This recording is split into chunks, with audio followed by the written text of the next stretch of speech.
ॐ ह्लीं बगलामुखी सर्वदुष्टानां वाचं मुखं पदं स्तम्भय जिह्वां कीलय बुद्धिं विनाशाय ह्रीं ॐ स्वाहा। ॐ ह्लीं बगलामुखी सर्वदुष्टानां वाचं मुखं पदं स्तम्भय जिह्वां कीलय बुद्धिं विनाशाय ह्रीं ॐ स्वाहा। ॐ ह्लीं बगलामुखी सर्वदुष्टानां वाचं मुखं पदं स्तम्भय जिह्वां कीलय बुद्धिं विनाशाय ह्रीं ॐ स्वाहा। ॐ ह्लीं बगलामुखी सर्वदुष्टानां वाचं मुखं पदं स्तम्भय जिह्वां कीलय बुद्धिं विनाशाय ह्रीं ॐ स्वाहा।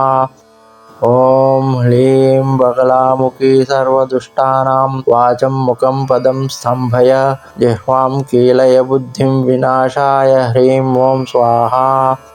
ॐ ह्लीं बगलामुखी सर्वदुष्टानां वाचं मुखं पदं स्तम्भय जिह्वां कीलय बुद्धिं विनाशाय ह्रीं ॐ स्वाहा। ॐ ह्लीं बगलामुखी सर्वदुष्टानां वाचं मुखं पदं स्तम्भय जिह्वां कीलय बुद्धिं विनाशाय ह्रीं ॐ स्वाहा। ॐ ह्लीं बगलामुखी सर्वदुष्टानां वाचं मुखं पदं स्तम्भय जिह्वां कीलय बुद्धिं विनाशाय ह्रीं ॐ स्वाहा। ॐ ह्लीं बगलामुखी सर्वदुष्टानां वाचं मुखं पदं स्तम्भय जिह्वां कीलय बुद्धिं विनाशाय ह्रीं ॐ स्वाहा।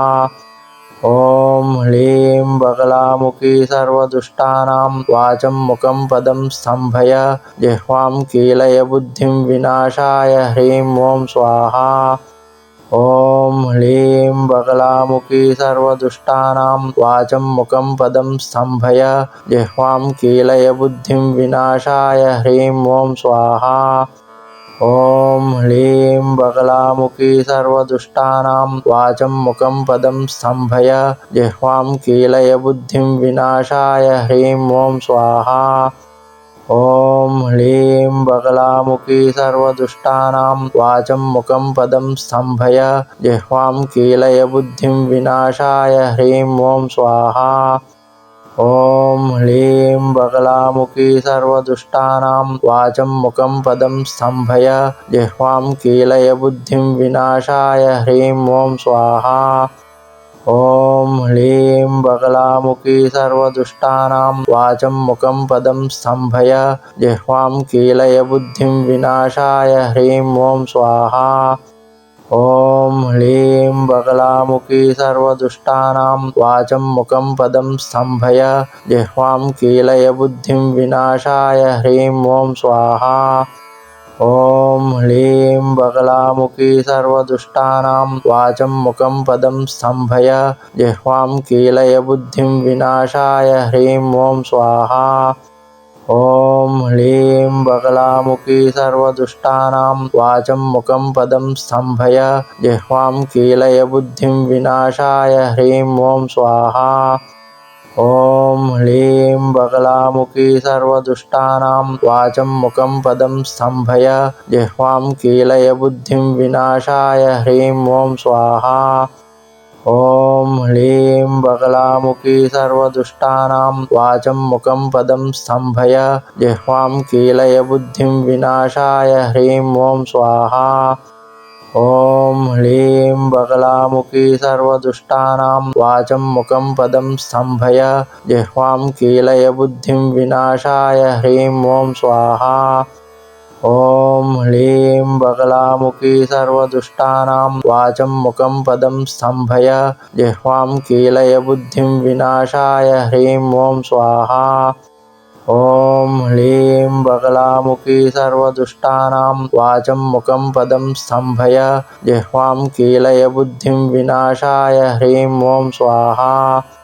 ॐ ह्लीं बगलामुखी सर्वदुष्टानां वाचं मुखं पदं स्तम्भय जिह्वां कीलय बुद्धिं विनाशाय ह्रीं ॐ स्वाहा।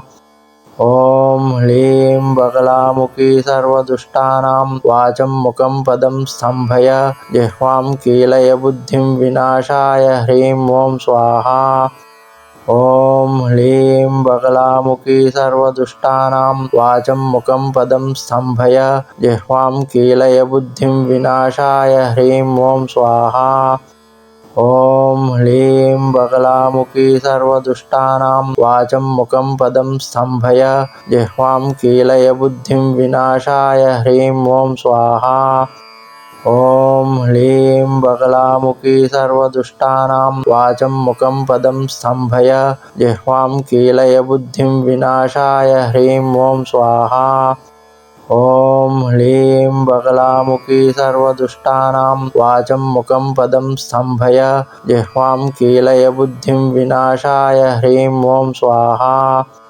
ॐ ह्लीं बगलामुखी सर्वदुष्टानां वाचं मुखं पदं स्तम्भय जिह्वां कीलय बुद्धिं विनाशाय ह्रीं ॐ स्वाहा। ॐ ह्लीं बगलामुखी सर्वदुष्टानां वाचं मुखं पदं स्तम्भय जिह्वां कीलय बुद्धिं विनाशाय ह्रीं ॐ स्वाहा। ॐ ह्लीं बगलामुखी सर्वदुष्टानां वाचं मुखं पदं स्तम्भय जिह्वां कीलय बुद्धिं विनाशाय ह्रीं ॐ स्वाहा। ॐ ह्लीं बगलामुखी सर्वदुष्टानां वाचं मुखं पदं स्तम्भय जिह्वां कीलय बुद्धिं विनाशाय ह्रीं ॐ स्वाहा। ॐ ह्लीं बगलामुखी सर्वदुष्टानां वाचं मुखं पदं स्तम्भय जिह्वां कीलय बुद्धिं विनाशाय ह्रीं ॐ स्वाहा। ॐ ह्लीं बगलामुखी सर्वदुष्टानां वाचं मुखं पदं स्तम्भय जिह्वां कीलय बुद्धिं विनाशाय ह्रीं ॐ स्वाहा। ॐ ह्लीं बगलामुखी सर्वदुष्टानां वाचं मुखं पदं स्तम्भय जिह्वां कीलय बुद्धिं विनाशाय ह्रीं ॐ स्वाहा। ॐ ह्लीं बगलामुखी सर्वदुष्टानां वाचं मुखं पदं स्तम्भय जिह्वां कीलय बुद्धिं विनाशाय ह्रीं ॐ स्वाहा। ॐ ह्लीं बगलामुखी सर्वदुष्टानां वाचं मुखं पदं स्तम्भय जिह्वां कीलय बुद्धिं विनाशाय ह्रीं ॐ स्वाहा। ॐ ह्लीं बगलामुखी सर्वदुष्टानां वाचं मुखं पदं स्तम्भय जिह्वां कीलय बुद्धिं विनाशाय ह्रीं ॐ स्वाहा। ॐ ह्लीं बगलामुखी सर्वदुष्टानां वाचं मुखं पदं स्तम्भय जिह्वां कीलय बुद्धिं विनाशाय ह्रीं ॐ स्वाहा। ॐ ह्लीं बगलामुखी सर्वदुष्टानां वाचं मुखं पदं स्तम्भय जिह्वां कीलय बुद्धिं विनाशाय ह्रीं ॐ स्वाहा। ॐ ह्लीं बगलामुखी सर्वदुष्टानां वाचं मुखं पदं स्तम्भय जिह्वां कीलय बुद्धिं विनाशाय ह्रीं ॐ स्वाहा। ॐ ह्लीं बगलामुखी सर्वदुष्टानां वाचं मुखं पदं स्तम्भय जिह्वां कीलय बुद्धिं विनाशाय ह्रीं ॐ स्वाहा। ॐ ह्लीं बगलामुखी सर्वदुष्टानां वाचं मुखं पदं स्तम्भय जिह्वां कीलय बुद्धिं विनाशाय ह्रीं ॐ स्वाहा। ॐ ह्लीं बगलामुखी सर्वदुष्टानां वाचं मुखं पदं स्तम्भय जिह्वां कीलय बुद्धिं विनाशाय ह्रीं ॐ स्वाहा। ॐ ह्लीं बगलामुखी सर्वदुष्टानां वाचं मुखं पदं स्तम्भय जिह्वां कीलय बुद्धिं विनाशाय ह्रीं ॐ स्वाहा। ॐ ह्लीं बगलामुखी सर्वदुष्टानां वाचं मुखं पदं स्तम्भय जिह्वां कीलय बुद्धिं विनाशाय ह्रीं ॐ स्वाहा। ॐ ह्लीं बगलामुखी सर्वदुष्टानां वाचं मुखं पदं स्तम्भय जिह्वां कीलय बुद्धिं विनाशाय ह्रीं ॐ स्वाहा। ॐ ह्लीं बगलामुखी सर्वदुष्टानां वाचं मुखं पदं स्तम्भय जिह्वां कीलय बुद्धिं विनाशाय ह्रीं ॐ स्वाहा। ॐ ह्लीं बगलामुखी सर्वदुष्टानां वाचं मुखं पदं स्तम्भय जिह्वां कीलय बुद्धिं विनाशाय ह्रीं ॐ स्वाहा। ॐ ह्लीं बगलामुखी सर्वदुष्टानां वाचं मुखं पदं स्तम्भय जिह्वां कीलय बुद्धिं विनाशाय ह्रीं ॐ स्वाहा। ॐ ह्लीं बगलामुखी सर्वदुष्टानां वाचं मुखं पदं स्तम्भय जिह्वां कीलय बुद्धिं विनाशाय ह्रीं ॐ स्वाहा। ॐ ह्लीं बगलामुखी सर्वदुष्टानां वाचं मुखं पदं स्तम्भय जिह्वां कीलय बुद्धिं विनाशाय ह्रीं ॐ स्वाहा। ॐ ह्लीं बगलामुखी सर्वदुष्टानां वाचं मुखं पदं स्तम्भय जिह्वां कीलय बुद्धिं विनाशाय ह्रीं ॐ स्वाहा। ॐ ह्लीं बगलामुखी सर्वदुष्टानां वाचं मुखं पदं स्तम्भय जिह्वां कीलय बुद्धिं विनाशाय ह्रीं ॐ स्वाहा। ॐ ह्लीं बगलामुखी सर्वदुष्टानां वाचं मुखं पदं स्तम्भय जिह्वां कीलय बुद्धिं विनाशाय ह्रीं ॐ स्वाहा। ॐ ह्लीं बगलामुखी सर्वदुष्टानां वाचं मुखं पदं स्तम्भय जिह्वां कीलय बुद्धिं विनाशाय ह्रीं ॐ स्वाहा। ॐ ह्लीं बगलामुखी सर्वदुष्टानां वाचं मुखं पदं स्तम्भय जिह्वां कीलय बुद्धिं विनाशाय ह्रीं ॐ स्वाहा। ॐ ह्लीं बगलामुखी सर्वदुष्टानां वाचं मुखं पदं स्तम्भय जिह्वां कीलय बुद्धिं विनाशाय ह्रीं ॐ स्वाहा। ॐ ह्लीं बगलामुखी सर्वदुष्टानां वाचं मुखं पदं स्तम्भय जिह्वां कीलय बुद्धिं विनाशाय ह्रीं ॐ स्वाहा। ॐ ह्लीं बगलामुखी सर्वदुष्टानां वाचं मुखं पदं स्तम्भय जिह्वां कीलय बुद्धिं विनाशाय ह्रीं ॐ स्वाहा। ॐ ह्लीं बगलामुखी सर्वदुष्टानां वाचं मुखं पदं स्तम्भय जिह्वां कीलय बुद्धिं विनाशाय ह्रीं ॐ स्वाहा। ॐ ह्लीं बगलामुखी सर्वदुष्टानां वाचं मुखं पदं स्तम्भय जिह्वां कीलय बुद्धिं विनाशाय ह्रीं ॐ स्वाहा। ॐ ह्लीं बगलामुखी सर्वदुष्टानां वाचं मुखं पदं स्तम्भय जिह्वां कीलय बुद्धिं विनाशाय ह्रीं ॐ स्वाहा। ॐ ह्लीं बगलामुखी सर्वदुष्टानां वाचं मुखं पदं स्तम्भय जिह्वां कीलय बुद्धिं विनाशाय ह्रीं ॐ स्वाहा। ॐ ह्लीं बगलामुखी सर्वदुष्टानां वाचं मुखं पदं स्तम्भय जिह्वां कीलय बुद्धिं विनाशाय ह्रीं ॐ स्वाहा। ॐ ह्लीं बगलामुखी सर्वदुष्टानां वाचं मुखं पदं स्तम्भय जिह्वां कीलय बुद्धिं विनाशाय ह्रीं ॐ स्वाहा। ॐ ह्लीं बगलामुखी सर्वदुष्टानां वाचं मुखं पदं स्तम्भय जिह्वां कीलय बुद्धिं विनाशाय ह्रीं ॐ स्वाहा। ॐ ह्लीं बगलामुखी सर्वदुष्टानां वाचं मुखं पदं स्तम्भय जिह्वां कीलय बुद्धिं विनाशाय ह्रीं ॐ स्वाहा। ॐ ह्लीं बगलामुखी सर्वदुष्टानां वाचं मुखं पदं स्तम्भय जिह्वां कीलय बुद्धिं विनाशाय ह्रीं ॐ स्वाहा। ॐ ह्लीं बगलामुखी सर्वदुष्टानां वाचं मुखं पदं स्तम्भय जिह्वां कीलय बुद्धिं विनाशाय ह्रीं ॐ स्वाहा।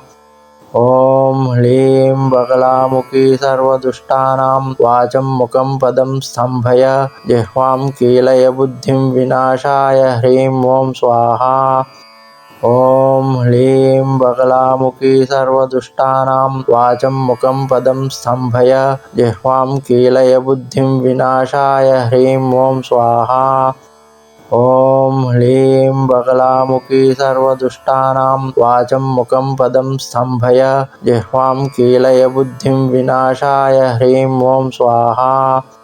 ॐ ह्लीं बगलामुखी सर्वदुष्टानां वाचं मुखं पदं स्तम्भय जिह्वां कीलय बुद्धिं विनाशाय ह्रीं ॐ स्वाहा। ॐ ह्लीं बगलामुखी सर्वदुष्टानां वाचं मुखं पदं स्तम्भय जिह्वां कीलय बुद्धिं विनाशाय ह्रीं ॐ स्वाहा। ॐ ह्लीं बगलामुखी सर्वदुष्टानां वाचं मुखं पदं स्तम्भय जिह्वां कीलय बुद्धिं विनाशाय ह्रीं ॐ स्वाहा। ॐ ह्लीं बगलामुखी सर्वदुष्टानां वाचं मुखं पदं स्तम्भय जिह्वां कीलय बुद्धिं विनाशाय ह्रीं ॐ स्वाहा। ॐ ह्लीं बगलामुखी सर्वदुष्टानां वाचं मुखं पदं स्तम्भय जिह्वां कीलय बुद्धिं विनाशाय ह्रीं ॐ स्वाहा। ॐ ह्लीं बगलामुखी सर्वदुष्टानां वाचं मुखं पदं स्तम्भय जिह्वां कीलय बुद्धिं विनाशाय ह्रीं ॐ स्वाहा। ॐ ह्लीं बगलामुखी सर्वदुष्टानां वाचं मुखं पदं स्तम्भय जिह्वां कीलय बुद्धिं विनाशाय ह्रीं ॐ स्वाहा। ॐ ह्लीं बगलामुखी सर्वदुष्टानां वाचं मुखं पदं स्तम्भय जिह्वां कीलय बुद्धिं विनाशाय ह्रीं ॐ स्वाहा।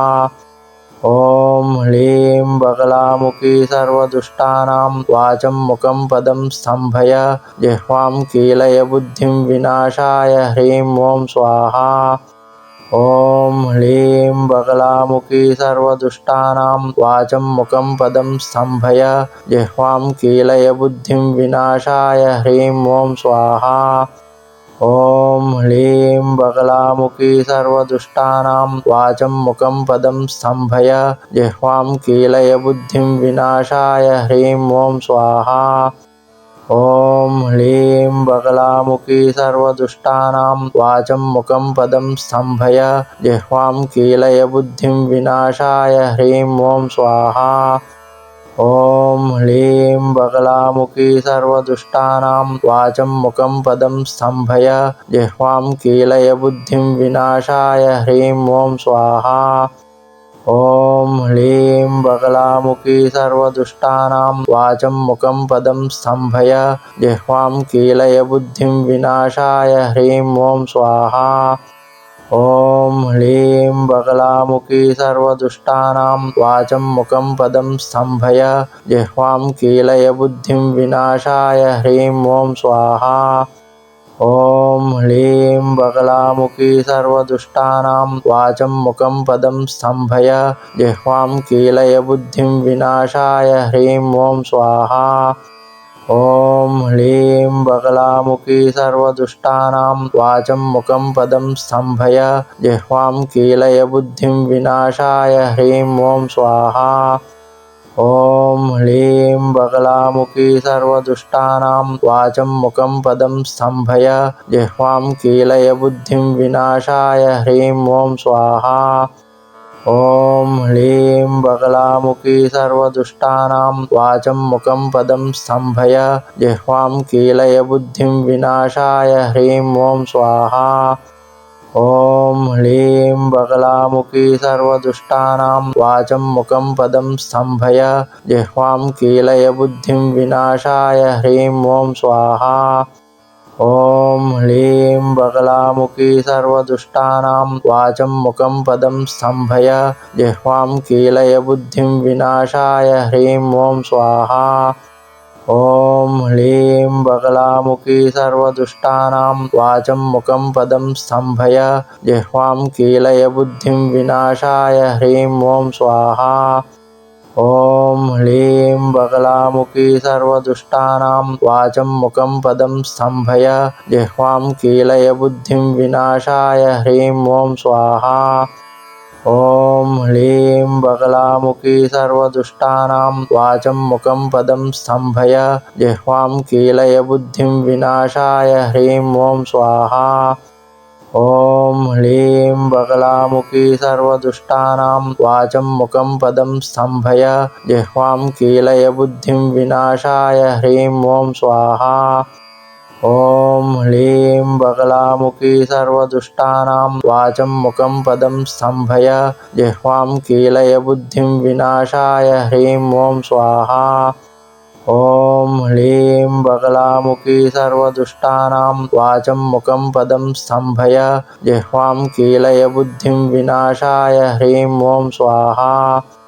ॐ ह्लीं बगलामुखी सर्वदुष्टानां वाचं मुखं पदं स्तम्भय जिह्वां कीलय बुद्धिं विनाशाय ह्रीं ॐ स्वाहा। ॐ ह्लीं बगलामुखी सर्वदुष्टानां वाचं मुखं पदं स्तम्भय जिह्वां कीलय बुद्धिं विनाशाय ह्रीं ॐ स्वाहा। ॐ ह्लीं बगलामुखी सर्वदुष्टानां वाचं मुखं पदं स्तम्भय जिह्वां कीलय बुद्धिं विनाशाय ह्रीं ॐ स्वाहा। ॐ ह्लीं बगलामुखी सर्वदुष्टानां वाचं मुखं पदं स्तम्भय जिह्वां कीलय बुद्धिं विनाशाय ह्रीं ॐ स्वाहा। ॐ ह्लीं बगलामुखी सर्वदुष्टानां वाचं मुखं पदं स्तम्भय जिह्वां कीलय बुद्धिं विनाशाय ह्रीं ॐ स्वाहा। ॐ ह्लीं बगलामुखी सर्वदुष्टानां वाचं मुखं पदं स्तम्भय जिह्वां कीलय बुद्धिं विनाशाय ह्रीं ॐ स्वाहा। ॐ ह्लीं बगलामुखी सर्वदुष्टानां वाचं मुखं पदं स्तम्भय जिह्वां कीलय बुद्धिं विनाशाय ह्रीं ॐ स्वाहा।